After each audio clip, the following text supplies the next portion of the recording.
Hello, everybody. Thank you for joining the Grain Dynamics podcast. My name is Ahmed Hassan, and today with me we have a returning champion, Drew Biemer. Drew is a strategic management and communications professional with 2 decades of experience in policy, governmental, public, and civil affairs. He specializes in training and leading diverse teams of professionals towards success on major initiatives. Drew, thank you for coming back. Great to be here. I think you've talked already about who you are and a bit of your background, but in the last podcast, we haven't had the chance really to talk about something that this podcast will be about, which is elections. And I think from when people can hear you, they will know you're an American.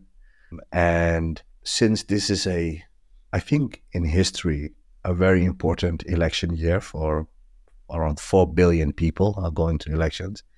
And obviously the US elections determines a lot of what happens in the security and intelligence world. I wanted to talk to you about one thing that you know a lot about, which are elections. And I think we could start with, we talked a little bit about a list, maybe starting off with the presidential nomination process in the US. Sure. We chose a good day, and I'm in a good location because today is primary day for the first in the nation primary, which is in the U.S. state of New Hampshire. The way it works is we have a calendar of cascading nomination contests in the different states. In the United States, you don't just file and then you're on the ballot everywhere. You have to file in all 50 states individually. And they all have their own criteria. Some make you gather petition signatures. Some it's just a filing fee.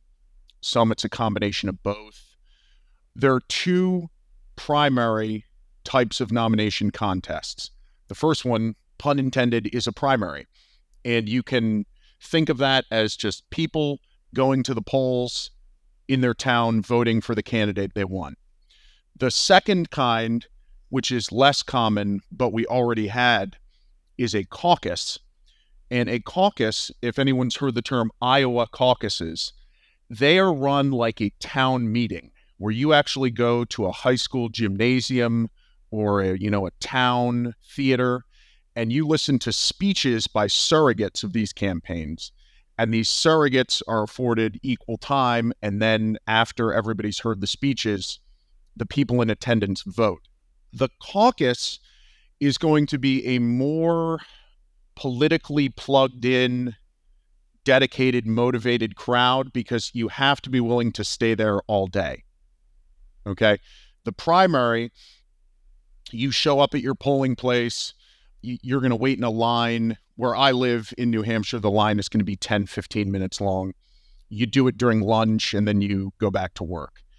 So the reason why New Hampshire sits at a very important place in the nomination process is because it's the first primary in the process, but the state is also unique because it's the only place, or one of very few places in the calendar, where you have to actually go out and meet voters and talk to voters personally. If you're in one of these big states like New York or California, the candidates rely heavily on stadium speeches, TV ads, but in New Hampshire, you actually have the candidates, Nikki Haley, Donald Trump. In past years, you obviously had Obama, you had Hillary Clinton, going to small town events, going to town hall meetings, going to backyard barbecues, and actually making the case to why they should be elected president. And then, of course, the other thing is that New Hampshire is kind of as far as political affiliation goes, it's what we call a purple state, meaning the red states are what we call Republican conservative states. The blue states are what we call progressive states for the Democrats. The purple state is the one that is kind of in the middle and goes back and forth. And unlike most states in the country, independent and unaffiliated voters are allowed to vote in either primary. So if you're a registered Republican, you vote in the Republican primary. If you're a registered Democrat, you vote in the Democratic primary. But if you're registered as an unaffiliated, which means you do not claim any party as your own, you're allowed to vote in either one. So that unaffiliated vote really, really makes the difference because they get to pick which contest they find more interesting. They get to influence the election, and they also, to be honest with you, are probably going to be the least partisan people, So it's a good indicator of where I stand with the middle, right? And it's going to be very interesting this year because we have a contested race on the Republican side between former President Trump and former UN Ambassador Nikki Haley. And on the Democratic side, the President Biden has elected not to be on the ballot in New Hampshire. And that is something that most people don't know. The easiest way I can explain it to you is that the national party apparatus has said that they wanted other states to go before New Hampshire, and New Hampshire decided to go ahead with our election anyway. So sort of as a, symbolic move, he's showing solidarity with the National Democratic Party. There is what we call a write-in campaign, which is exactly what it sounds like. You write in somebody's name. So he's still going to win the Democratic primary in New Hampshire, but it's going to be closer than it should be. Because of that decision. Exactly. And do you think this has any effect on the general elections, this move? For him, no, because he's going to be the nominee. Pending some unforeseen circumstance where he cannot be the nominee, he's going to be the nominee. He is lightly challenged. None of the people challenging him on the ballot pose a legitimate threat. And as far as the general election goes, this is a pretty important primary because if Donald Trump walks away with New Hampshire, even though we're only 2 states into the nomination process, this thing is probably over. Okay? If Nikki Haley can show strength and get even close, then she's going to live to fight another day. And the other thing about the United States presidential primary process is the states are one by one for a reason, and that reason is it allows people to build up momentum over time.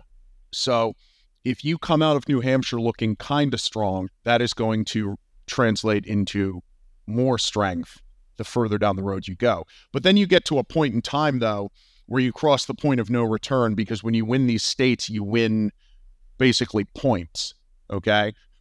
And you're going to get to a point in time, like a sporting event, where you can be behind by so much that it's just impossible to catch up. Fair enough. So we hear a lot about the influence or the access, or I think you mentioned as the infiltration of dark money or foreign money into US politics. Can you explain, does that have any bearing on the primaries? And I think it has more bearings obviously on the general election, but how does that work? And what are the vehicles? Well, you have a couple different mechanisms for funding a political campaign. The first one is giving money to the candidate. Okay, that's the simplest and most straightforward way. You're limited by contribution limits. You're not allowed to take money from a corporation, and there's full disclosure. So if you and I give money to Joe Biden or Donald Trump, that information is on a website run by the federal government. They can look up your name. They can see how much you gave him. And I believe the limit now is probably in the range of $3,000 US per individual. So in a campaign that costs $1 billion to run, that's a fairly insignificant amount of money that you or I can give. Now, the next level up is a traditional political action committee. And a political action committee could be run by a company. It could be Coca-Cola. It could be run by an organization like pro or anti-abortion organization. That's a hot issue now. And what they will do is they collect money from donors and then they disperse that money to candidates. Okay, so They collect money from donors. There's still full disclosure. They disperse that money to candidates they support. So they will do something like send out a report card where every candidate in, running for Congress has the opportunity to fill out a report card. And then all the candidates who score an A+, they all get $5,000 from this political action committee because they want to get as many candidates elected who agree with them on the issue that they care about. So the next level above that, and this is where it gets a little bit murky, is you have a super PAC. And a super PAC still has to disclose their donors, but they're allowed to take unlimited money from anybody, from a company, from a billionaire, and their only real requirements are that they are not allowed to coordinate directly with the campaign. And by directly, I mean they are not allowed to talk to the campaign. So if you were the director of the super PAC and I was the campaign manager for Joe Biden or Donald Trump, you would be prohibited from talking to me at all.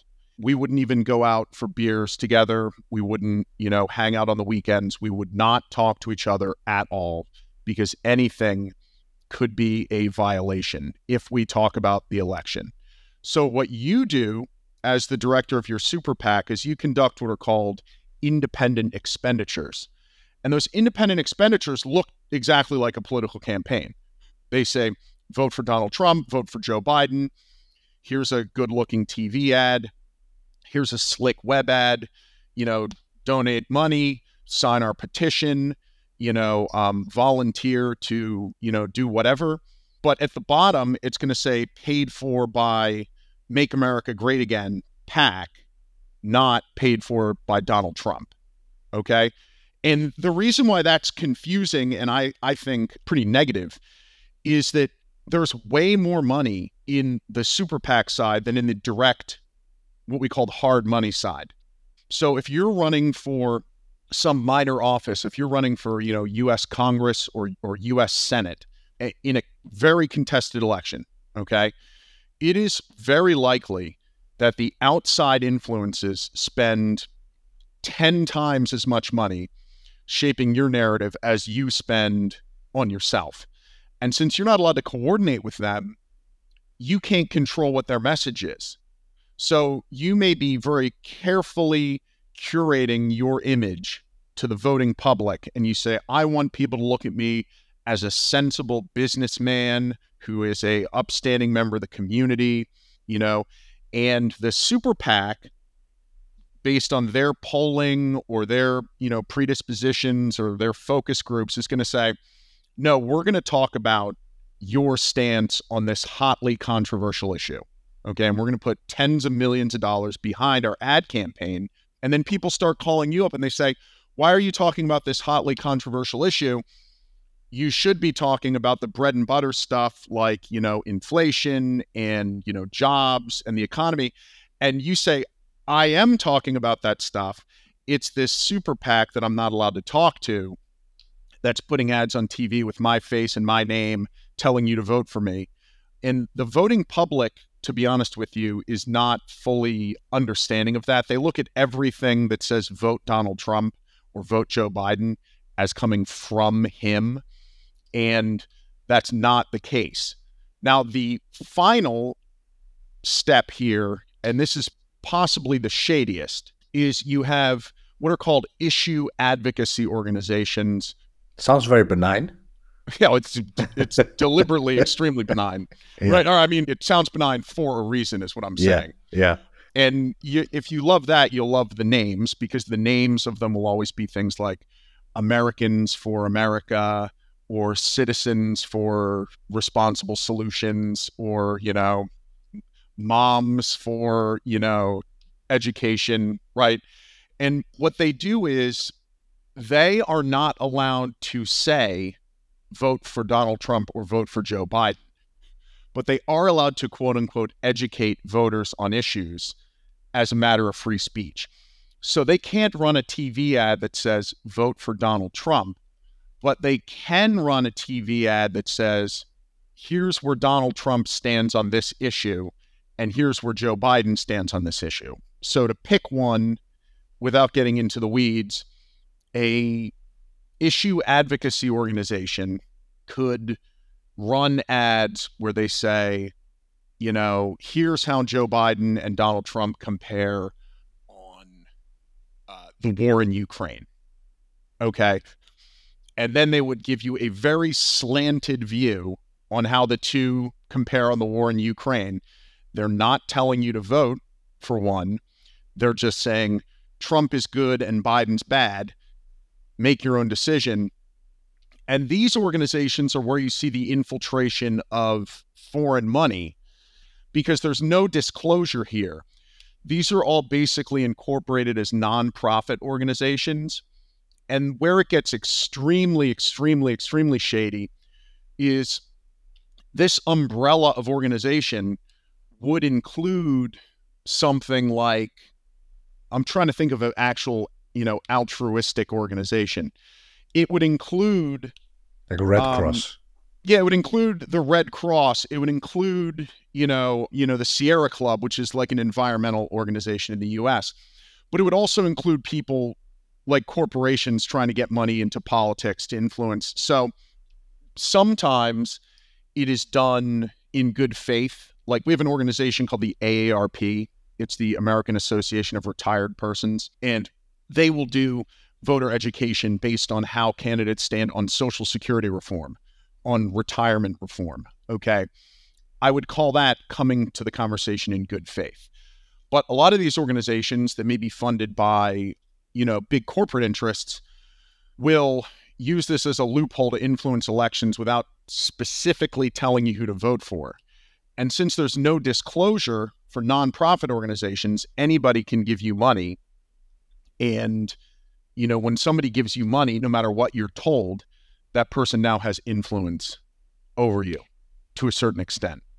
So, it's pretty alarming. It's a good way to play games with elections. One of the other things that people will do fairly recently is they'll run a false flag operation. Okay, so a progressive organization, just for the sake of argument here, might get involved in a Republican conservative primary by running ads that are favorable to the guy they think is easiest to beat.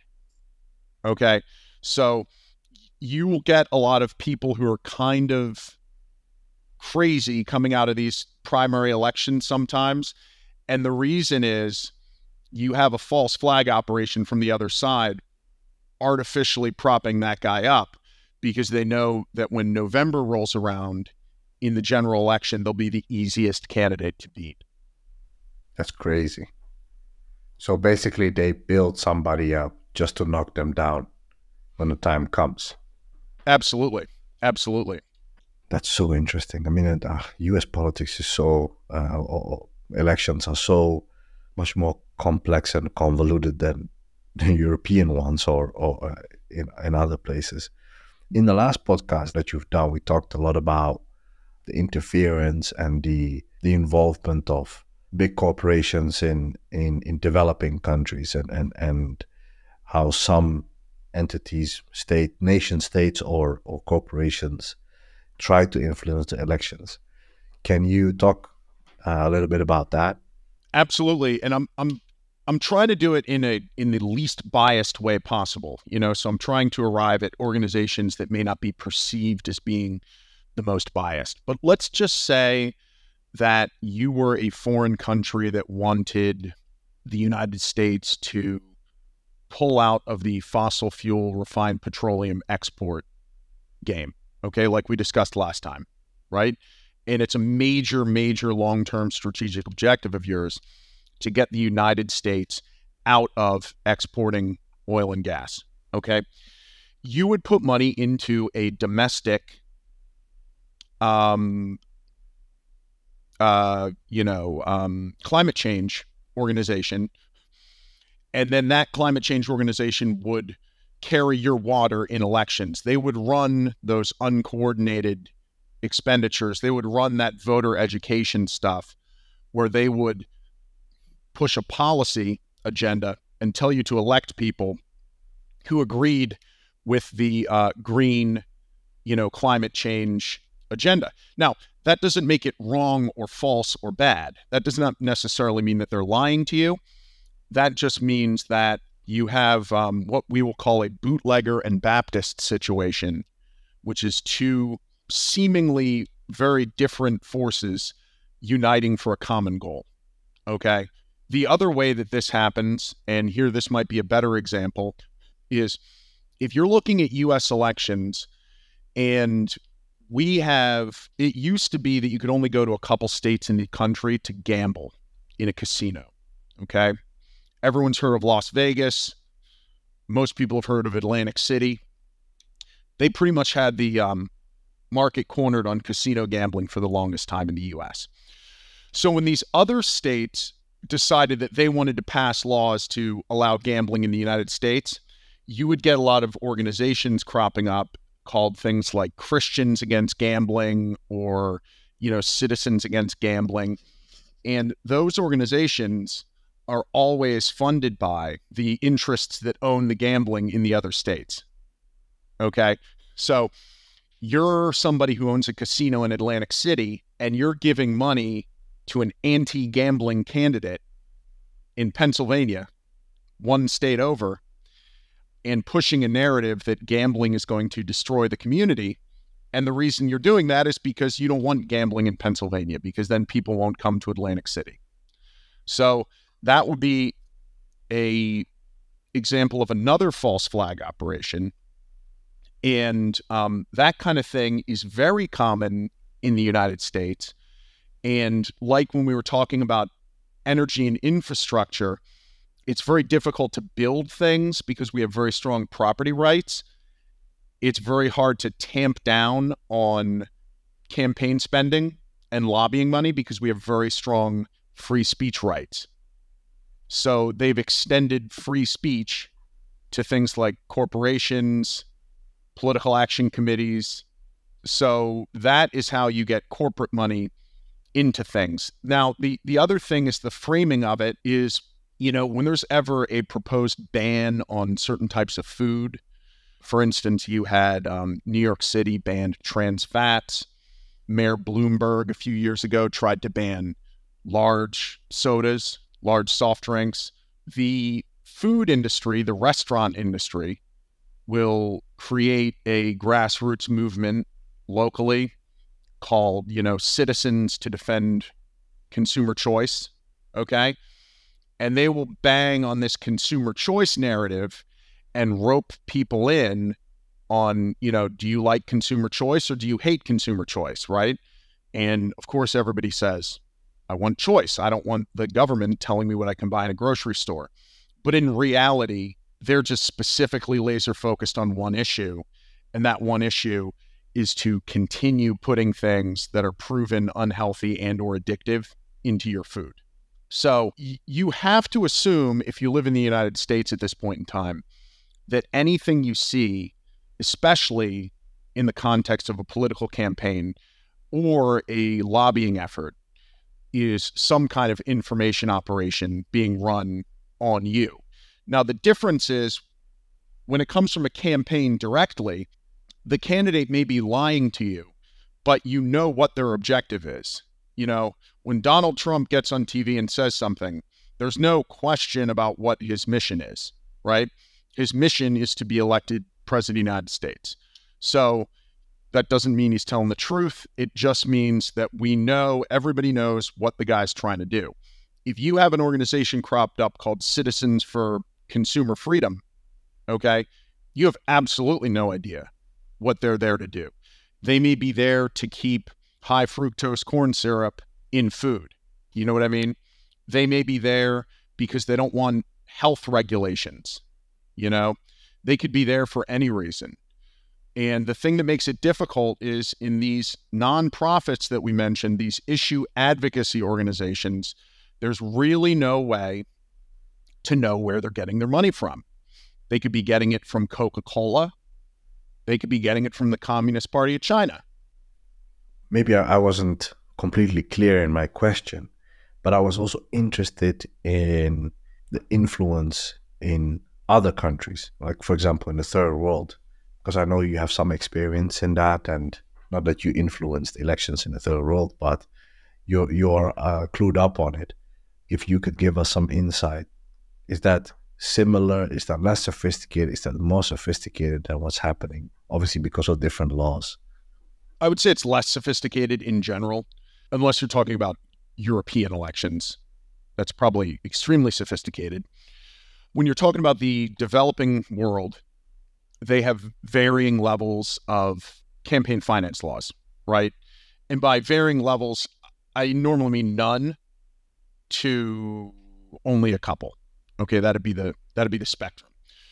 So one of the things that makes the U.S. kind of ill-equipped to play that game is we like to hold other countries, trade partners, allies to the same standards that we hold ourselves to, right? And we discussed that as being a liability in the context of energy development and hegemony. It's a liability in influencing elections as well, because we are not going to give money or give support to somebody running in a country where we think the elections are illegitimate.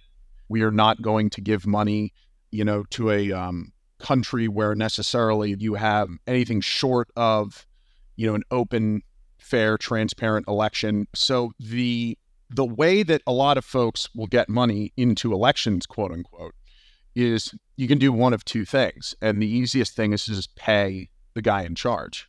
The other way is you can do similar things to what I mentioned before with these organizations. And then you're usually crossing over the line between voter education and actual information warfare. You can put narratives into the bloodstream fairly inexpensively. The developing world, as you're well aware, is very tuned into the same social media that the United States and Europe are tuned into. They usually have less controls, or in other instances, they have more controls.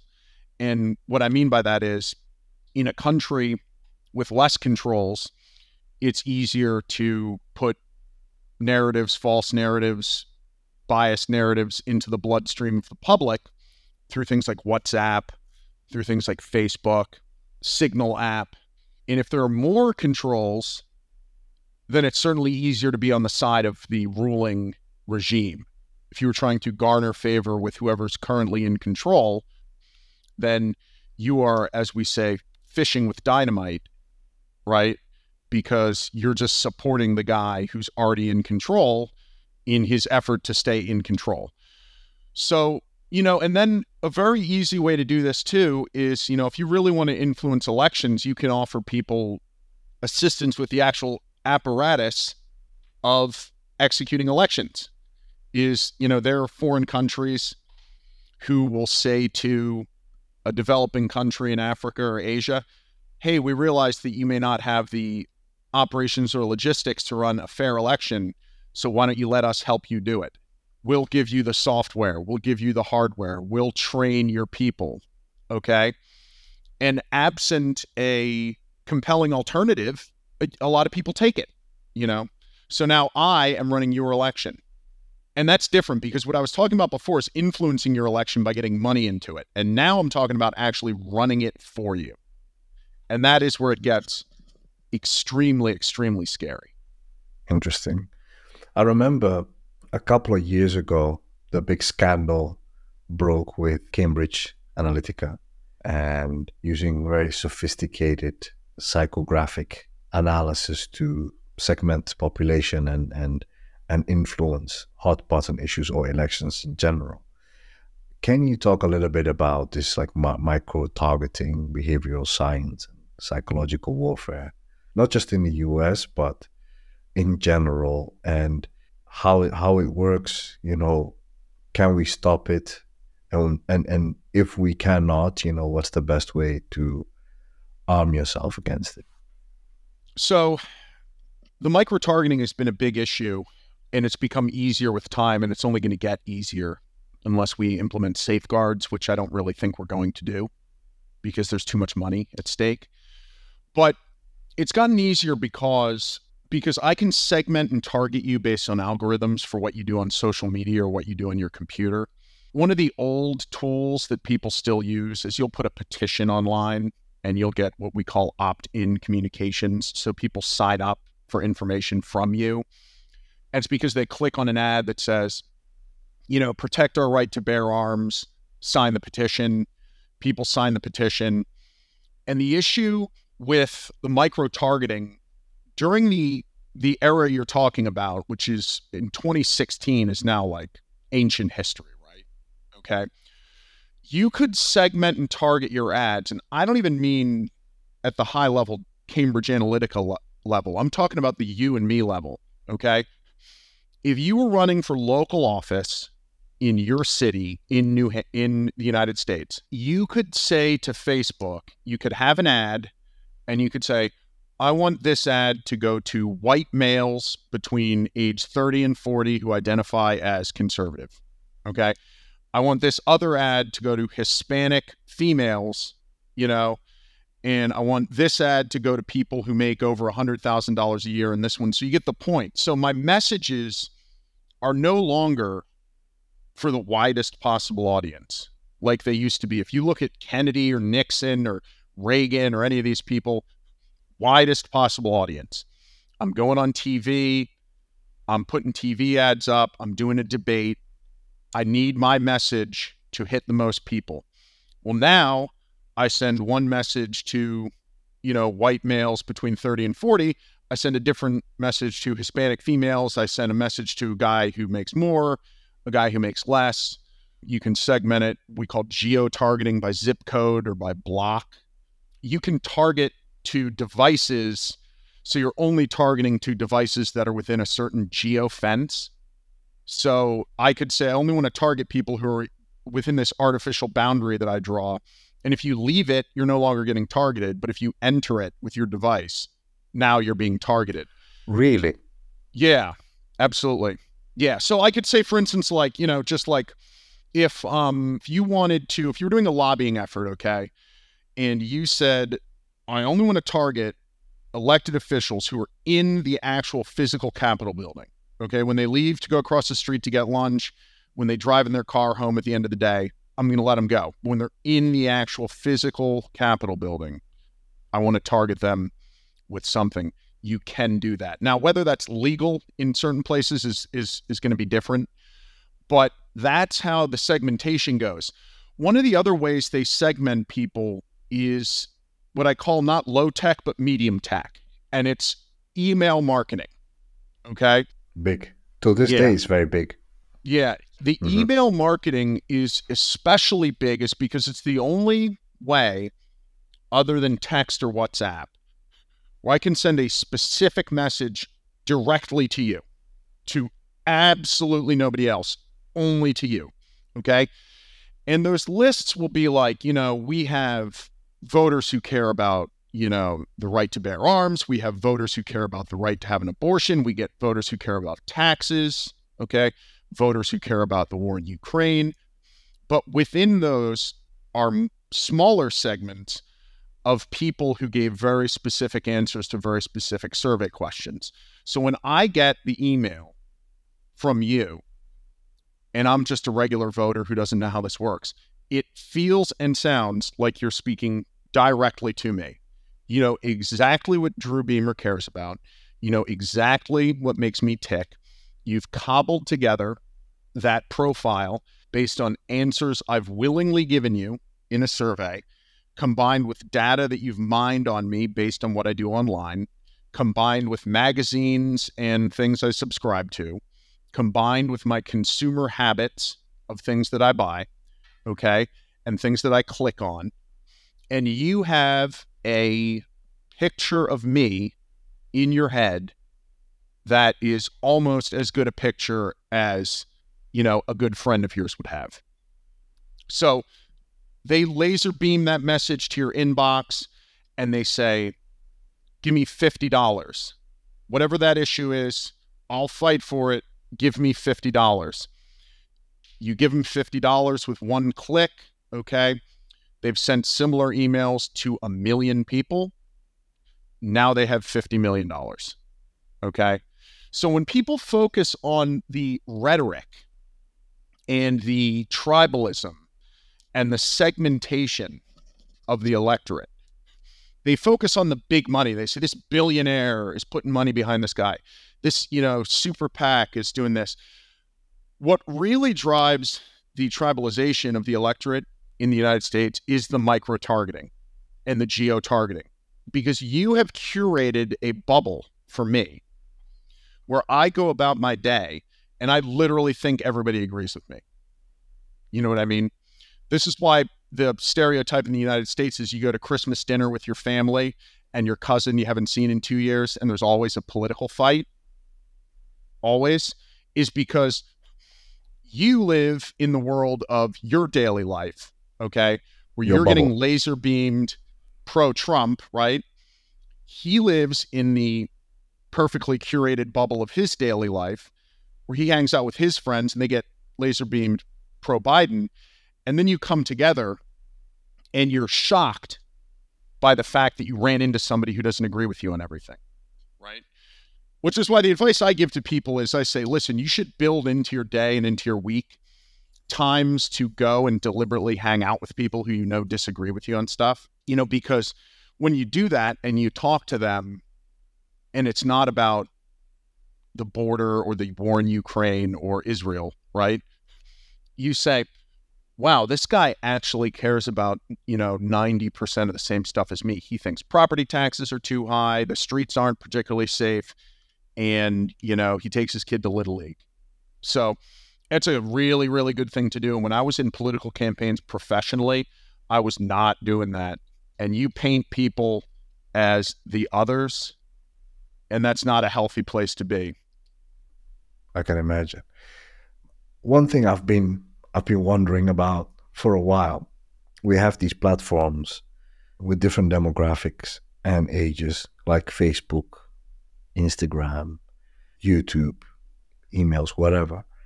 There was a US, or mainly US, but Western hegemony in that space. Control, let's call it that. With TikTok, that has changed. And the amount of people that are on TikTok is mind-boggling. I don't think a lot of people are like, I'm not really on TikTok. I'm not on TikTok, but for research purposes, we at Great Dynamics, obviously we use TikTok. The amount of the global South that's on the TikTok, and I think especially we can see that now with the war in Gaza, where I think before the Instagrams, the Facebooks would have been a bit more curated to show different messages, but in TikTok you see everything, so there's a much more aggressive messaging going on there. So how do you think the advent of TikTok is going to influence elections in the West and globally? And do you think there will be a time that TikTok gets banned in the US and in other Western countries? Well, you have two of the you have two of the major components of information warfare, at least two, right? With TikTok, and one of those is just information security, okay? And is if you're on it, you've clicked a bunch of allowances and acceptances that say that they're allowed to track a lot of things that you do, okay? And I don't know that those allowances are any different than what Apple is making you agree to or Google is making you agree to, but I do know that they are controlled by and going to a foreign near peer, okay, country. So, that is concerning. But the other thing is the actual information side. One of the things with TikTok is the algorithms, and this is not going to be surprising to anybody who's on Instagram. I mean, that's the other thing about the segmentation of the public. If you open up your Instagram feed, every single thing, every single ad is like, oh my God, these guys know exactly what I'm looking for. I was looking for a new pair of hiking boots. I was looking for a new pair of workout shorts. I was looking to buy a new rifle. You know what I mean? Is like, it's custom tailored. So, with TikTok, one of the allegations, and this would be a very effective psychological warfare tactic if true, is they were saying that some of these algorithms are designed to basically, first of all, get addicted They want you addicted, but that's true of all of them, right? Yes. But that's even true of LinkedIn. They all want you to be addicted to their platform. Yeah. I think they call it brain hacking. Yeah. But with TikTok, the allegation is that they were actually driving kids, high school kids, to have eating disorders. Okay. They were deliberately showing, high school age women, girls, pictures of unattainable body types, unattainable, fitness, lavish people on tropical islands and yachts, to make you feel, insecure about where you were. And when you're in high school, these kind of algorithms can really wreak havoc on someone's psychology, and if you were trying to destabilize a country, that would be a very effective way to do it. Now, how does that seg into electoral politics? Well, there are several famous TikTok influencers who just come on, and just shoot videos about issues or shoot videos about, their opinions on things, or they do man on the street interview spots where they go around and they talk to people, or they do sort of gotcha things where they put a camera in someone's face. And the question is, first of all, what are the algorithms that are pushing that content to my feed? That's a good question. But the other question is, who's actually paying these people? Okay, because they're not doing it for free. And that's the question that you should have with literally anybody. And, in the old days, you watch Fox News or CNN, and they have some expert on there talking about the election, and you say, well, who's paying this expert? You know what I mean? It could be CNN paying a guy because they need a talking head, or it could be the, tobacco industry paying a guy to do press hits on CNN to carry their specific message. So it's the TikTok, and I'm not intimately familiar with TikTok because I'm not on it, but I know that all of these, Instagram, Facebook, they're designed to be addictive, and they're designed to fulfill two key components of information warfare. One is cyber, okay, putting their tentacles into your everyday life. And then the other one is pushing an actual narrative. Yeah. And because I've heard stories that what people see in China on TikTok is very, very different than what we see in the West, or particularly in the US.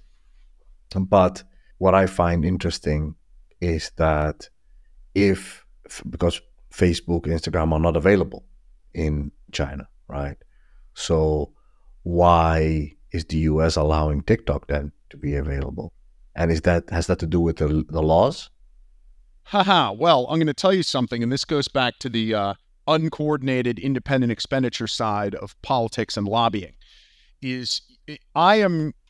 I fall into information operations and psyops just like anybody else. You know what I mean? Nobody's immune. One of the most obvious ones that I've ever seen in recent history is when all this TikTok stuff started coming up. Trump was talking about TikTok. Everybody said he was an idiot because they said he was afraid of kids dancing, right? Dance videos, and he's bad at articulating his points, but that's not what he was saying. He was saying it's an information risk, right? It's a Trojan horse. But the issue is recently on TV in the United States, you see these ads for TikTok, and all of the ads are old grandmothers, in the nursing home, firing up the, the smart device. Okay. And it's their grandson who lives across the country saying, "Merry Christmas, Grandma. I shot this fun Christmas video." And then they say, TikTok allows, America's grandmas to have a portal to their loving, dear grandchildren who live in Los Angeles. And that's the narrative they're running with on TV, because they're just rebranding it. It's no longer, dance videos and pranks and stuff and viral, memes. It's now the conduit of communications between you and your loving grandmother who you can't see on Christmas Day. Such a wholesome message. Yeah. And you're like, hey, if I was TikTok marketing and PR, I would be doing the exact same thing. But they all in TikTok, they have US affiliates. They have a company that's in the US that is very astute and plugged in with and capable running their actual advertising. and they are laser targeting a message that they know for a fact is going to saturate. So, yeah, so that's one of the things. So you asked about banning TikTok. I don't honestly say I don't think it's going to happen, because we're just too dug in on, free speech, even as it comes to corporations.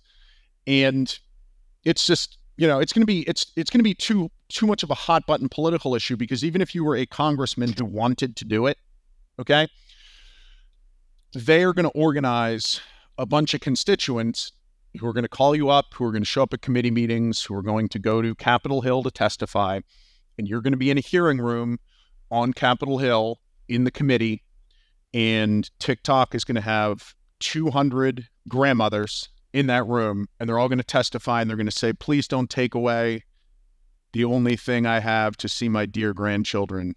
And then you're going to be the guy who hates grandmothers, not the guy who hates TikTok, okay? And so I don't see it. I also don't really necessarily support banning things. I think that we are within our rights to certainly regulate things. One of the things they did with Facebook, for instance, to tamp down on the aggressive targeting of people is you're no longer on Facebook allowed to micro-target by political affiliation, race, or age. You're only allowed to do it by zip code. Okay, so if you're running for mayor of your town, you can say, I only want my ads to show up in my town, right? But you can't say, I only want them to show up to Caucasian males between 35 and 45 in my town, okay? So they're doing that because they're trying to make the message you send to the public to be a message that hits everybody. That's you and me, though. The corporations are collecting their own data, and you've granted them the right to take it, as have I. When I download the new iOS, I scroll through 40 pages of stuff, click accept, and then, go on with my day. So, yeah, that ship, listen, I'm a privacy aficionado. I'm a privacy hawk. That ship has so far sailed at this point in time. We got a dog a year ago, March. And I noticed I got an email or a text. No, it was a push notification to my phone from Amazon. And it said they were pushing on me products to prevent dogs from barking. And I'd never Googled dog barking products. I've never looked up any of that stuff. What it tells me is there's a certain device in my house that knows that there's a dog. Mm-hmm. Yeah. You know what I mean? Scary. Yeah. It's scary as hell, but then you're like, multiply that by everything, and that's just, is that any scarier necessarily than them knowing what I click on, than them knowing what I ask, my iPhone I wish that we had none of it, but I feel like we're so far down that road that I don't know what the answer is. Fair enough. I mean, this podcast has gone so fast. Do you, not that I'm an expert on any of this stuff, but do you have any questions for me? It can be on election or anything else. It doesn't really matter. But are election issues and political issues something that come up with you regularly? I know political risk does, but like, what about actual elections? Like there's a election in South Africa this year. Mm-hmm. So that type of, do people ever say to you, I want some intelligence and analysis on how our climate and circumstances might change based on the outcome of this election? I mean, I would say this. Ideally, they would, but the questions that we get, and it happened in the past, but I think just how we are positioned and built, the questions that we get are often topics and hot button issues that happen after boom or right of boom, as they say. So when it's already a crisis, when an election already has happened and it's impacting our client, now a government came in and all of a sudden, they want to nationalize its mining industry, for example. Like, how do they deal with that? How do they get their people out in a safe and secure manner? But we do get, like, what do you think is going to happen? Is this new candidate this candidate that might win, how do they look at are they favorable to Russian influence in the country, or do they favor Western influence? So these are questions that we get. The other ones are how, and it's sensitive, but we did a big project last year, not the year before that, and a bit of last year on the Kenyan elections. And that was how terrorism plays a role in elections, where we did interviews, and part of it was like focus groups, and that was a big research piece. That was a year long. So it was data, interviews, and so multiple indicators. And that, if people are interested in that, they can find it online. So that we did. But I think just because of like the character of Great Dynamics and the topics around, irregular warfare or unconventional warfare, and access to denied countries and areas or conflict zones, elections are not things that come up very often. Let's say that. Well, even in a lot of countries where I've done other types of business, and I've, friends all around the world, is I will just ping people periodically in countries where I know there are elections coming up. And I'm not going to say where, but in multiple instances, I will ask somebody, what are you feeling about the election on the ground? What are people saying? Sure. And I get some variation of it doesn't matter because the outcome's already decided. So there's a very high percentage of the world that's kind of resigned themselves to the fact that the status quo is going to be maintained almost indefinitely. The issue with, from a business perspective, a political risk perspective, is I don't know how practical this is in other countries, but in the United States, we will put a fair amount of effort into trying to shape the opinion of a candidate while they're still a candidate before they're actually the president or, in office. And it's easier in things that I do because I don't really work on things too controversial anymore. You know what I mean? So we might be working on energy, labor laws, transportation. So you do have a good opportunity to say, to lay the groundwork, build the capital, start the conversation going to where you feel comfortable that regardless of who gets elected, you're at least going to have a persuadable person who has a baseline level of knowledge on the issue. The other thing that you don't want, if you're any kind of lobby in the United States, is if you think somebody's going to talk about an issue on the campaign trail anyway, you want to get out in front of that with some high-level policy briefings and policy meetings with that person so they don't say things that are going to make the issue worse for you, than it already is or already could be. And I've seen that happen a lot, there was a very controversial energy project I was working on. There was a governor's race in the state, and we took the time to educate both candidates on the technical specs of the project and the political situation surrounding the project, because we didn't want one of them to sort of, go off the deep end and start saying things in campaign speeches that may blow back on us and make it more of a political issue than it should have been. Now, were we successful in that effort? That's debatable, but you certainly try. Drew, thank you so much. I mean, every time we speak, I feel like I learn so much.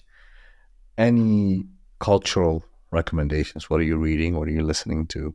Oh, yeah. What are you watching? As far as reading goes, I just finished a book called The Chip War, or just Chip War. It is it's about microchips, semiconductors. Came out fairly recently, past year or two. And then the other thing that I listen to all the time is a podcast called Hardcore History with Dan Carlin.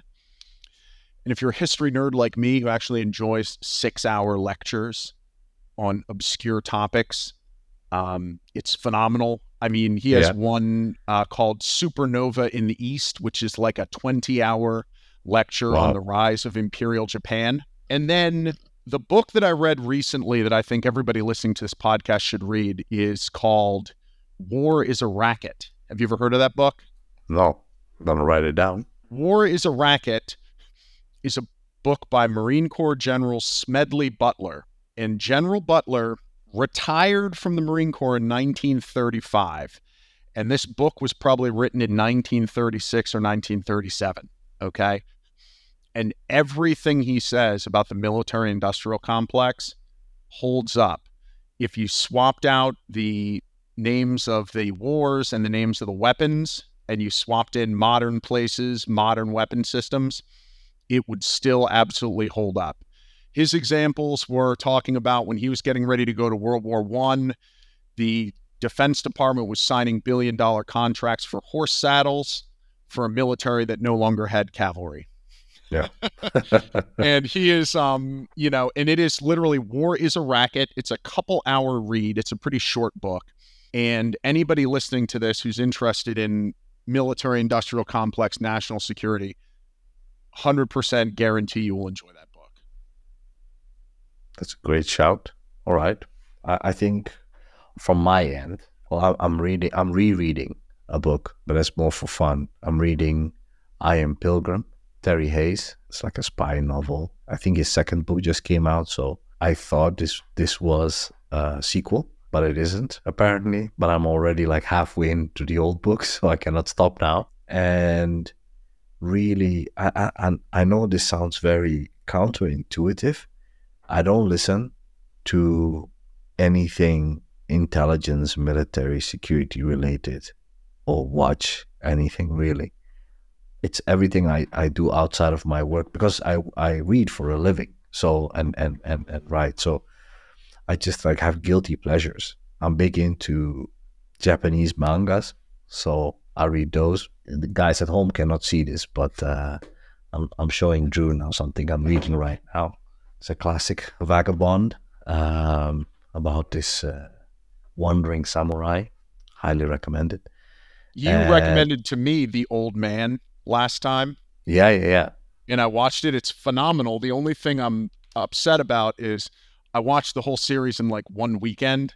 And now with all these high production value streaming TV shows, I'm gonna have to wait like 4 years oh my for God. season 2.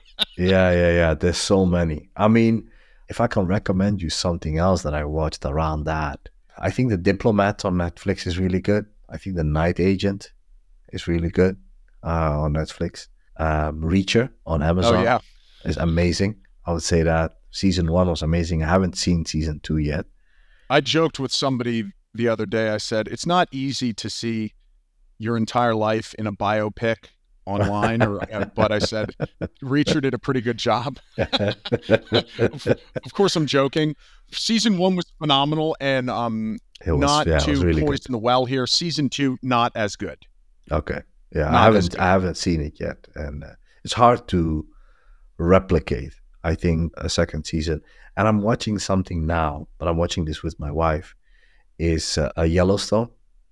Oh, yeah. It's a couple of years old now, but you gotta love cowboys. So, and one of the things that we've talked about in the past is that it's always surprising to me, although it shouldn't be surprising, the amount of American pop culture that makes it to the entire world, Immense. And, I will, be in South Africa and somebody will be having the same conversation you and I are having, is they'll say, I've been watching, Netflix, I've been watching Amazon, watch The Boys on Amazon or watch Reacher.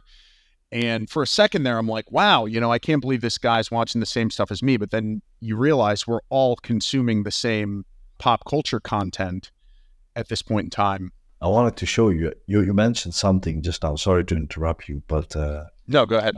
Speaking of The Boys, I'm reading the graphic novels too. Yeah, so sorry. No, that's awesome. But you're right. I mean, what was the saying again? Culture is, what is it, downstream from politics? Is that the saying, or is it upstream? Am I butchering the saying now? You are, but I don't know which way. I don't remember which way it was. But the other one is culture eats strategy for breakfast. One of the things that I look at when I look at potential jobs, potential employers and stuff, potential clients, is I'm always looking at their culture now. Culture, I feel, is more important than almost anything else. Massive. Yeah. Massive. I think if I can toot my own horn a little bit, I think that's what sets us at Great Dynamics apart, is culture. And it's hard to maintain, especially because we are a fully remote team, but we have guys in the US, we have guys and girls in the UK, in Europe, in Asia. So it's a very diverse team. And in the last podcast, the podcast that will come out, that should come out before this one will come out, the question that the guest asked me was, how do you guys come up with the articles? And I said, jokingly, but also seriously, the reason, the direction of the topics that we follow is really what I think is cool. That's the or interesting, what I find interesting, what I want to read. But I think a better and more complete answer would be culture, the culture that, you know, of what we're interested in. And I think it's very eclectic. And people say that all the time, you guys are all over the place. And I think there is a red thread, and maybe sometimes it's hard to see, but I promise there is a method behind the madness on why we write about the topics we write. And I think now, since the year started, we've been even more diverse. So covering like lesser covered conflicts in Myanmar or Papua New Guinea or Western Papua. And, you know, and not just keep on coming back to Middle East, you know, and what the news is talking about. I think we talk about stuff that 6 months later will be on the news. That's good. Well, that's where you want to be if you're in intelligence, right? Yeah. And I take it to mean, you know, one of the things that, you know, you guys put out so much information, and anybody who's not reading the site with the in-depth analysis and the in-depth articles on different special operations units from around the world, is there's only so many articles that can be written on the Navy SEALs. You know what I mean? So, and a lot of it's redundant, you know, and a lot of it's out there. But, you know, who is writing articles about Finnish commandos or Filipino Marines or, you know, like not as many people. So when I read that stuff on your site, I'm looking at it as a topic where I know I'm interested in the category of topic, but I'm learning something completely new. And you talked about culture. One of the things that I think you guys usually do is one of your tabs on your table of contents is for unit patches, right? So you actually will talk about the unit patches of the unit, not just the weapons, the tactics, the gear, even unit motto patches. Yeah. And that stuff is extremely, extremely interesting to me. Very interesting. And it's like when you're a history buff and you like military history, and then you find out about a war from the past that you've never even heard of, you know, but you say, I know for a fact I'm going to like this because I know the messenger, you know, I know the person telling the story tells compelling stories, then it's guaranteed that I'm going to listen. And you've created that culture with the content where I automatically know that whatever you write or whatever you put in the podcast for that matter, I'm going to be interested in. That's a higher praise you cannot give us, Drew. And I don't do it by myself. There's a whole team, but yeah, definitely. I think this is I mean, I know it sounds cliche and everything, but it really is a team effort. And the people that come on board but stay with us are the people that gravitate towards that culture. And I think when I go to other websites or what I used to read or write, and if it resonated with me, I was like, why is this not in one place? Right? That's what I would ask myself. So I think a lot of the stuff that we do, and we did, we've published over 1,500 articles and reports. So there's a lot out there. But there's stuff that we've done like 4 years ago that, I mean, looking at today, I was like, oh, did we become stale and boring? Because I remember we did an article on how Chinese smugglers were using UAVs to infect pig farms with swine flu. Oh, wow. By basically picking up like diseased food or meat and then dropping it into another farm so they could buy the diseased pigs on the cheap, slaughter them really quickly and sell it on. And I mean, talk about dystopian cyberpunk story, right? Yeah. So that's the type of stuff that we find, or I find, really interesting. And the stuff on special operations, that's mainly also because our main focus is intelligence and telling compelling stories through an intelligence lens. And intelligence, there's debates about this, but exists out of mainly three components: intelligence, counterintelligence, and covert action. And special operations falls on the covert action. And I think also it's the most evocative out of all the topics in intelligence that you can talk about. I think in the US is Title 50 powers, and that's super interesting. And we will continue to do more on it. And there's a bunch of articles coming out on the US intelligence community, the UK, the Canadian, the Russian, the Chinese. So we're going to go into all of that too. So that's the focus for the next couple of months. We can talk about this for a long time, Drew, but thank you so much for coming on board, telling us a little bit about elections and taking us on that super interesting trip. I hope people have enjoyed it. And for the people that made it this far into the podcast, guys, please give us feedback. I know the numbers of people listening, but nobody rates it. I know people sending me messages on LinkedIn and giving me really kind words. I have yet to hear anything negative. Not that I want to, by the way, guys. But please rate us on Spotify and Apple and let us know what we can do better and what we're doing already good. Thank you again, Drew, for coming on. I see you guys next time. Cheers.